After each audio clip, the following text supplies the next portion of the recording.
Tren K-pop yang mulai populer sejak beberapa tahun terakhir mempengaruhi gaya hidup kaum hawa, termasuk mengubah penampilan menjadi semakin menarik namun tetap terlihat muda. Demi mendapatkan kesan tampil lebih muda, banyak perempuan mendatangi dermatologi estetika. Namun sayang sebagian besar orang tidak menyadari pentingnya prosedur kecantikan yang diawasi dan dilakukan secara tepat oleh tenaga ahli yang tersertifikasi.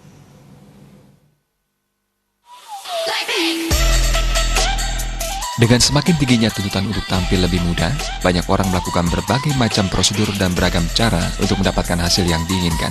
Salah satu prosedur estetik yang banyak dipilih kaum hawa saat ini adalah tanam benang untuk mengencangkan kulit wajah. Informasi terkait metode tanam benang ini biasanya diperoleh calon pasien melalui internet. Dr. Stephen J. Kusmanto, selaku pakar dermatologi dan estetika mengatakan, tren K-pop berdampak pada peningkatan permintaan jasa tanam benang untuk mengubah penampilan di kalangan usia muda, dewasa, bahkan usia lanjut. Tanam benang atau thread lift merupakan salah satu metode perawatan yang dilakukan di area leher, belahan dada, dan bagian tubuh lainnya dengan memasukkan benang monofilamen super halus yang terserap ke dalam kulit.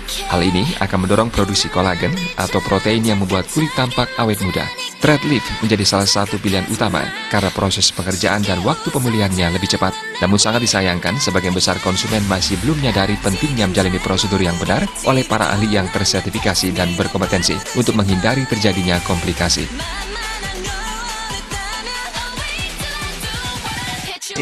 Siapapun yang ingin melakukan prosedur kedokteran estetik harus bertanggung jawab dengan profesionalisme masing-masing.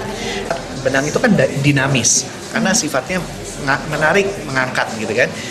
Kalau benang itu terus maju, mungkin nanti setelah beberapa saat misalnya benangnya keluar, ya kan? Nah seperti ini, maka penanganannya sih ya dokter yang melakukan harus bertanggung jawab, sehingga harus dipotong kembali dan sebagainya. Jadi komplikasinya bisa banyak, cuma kita harus makanya memastikan dokter yang berkompetensi tidak hanya berkompetensi memasukkan atau melakukan prosedur itu, tapi harus berani bertanggung jawab melakukan koreksi atau menangani komplikasi manajemen komplikasi. Ya. Dr. Stephen menekankan seorang dokter medis yang tersertifikasi harus memiliki pengetahuan di bidang anatomi, saraf, pembuluh darah, dan lapisan kulit terdalam. Tujuannya menghindari pembedahan yang tidak diperlukan dan mencegah dampak infeksi. Indra Wijaya, Bali TV.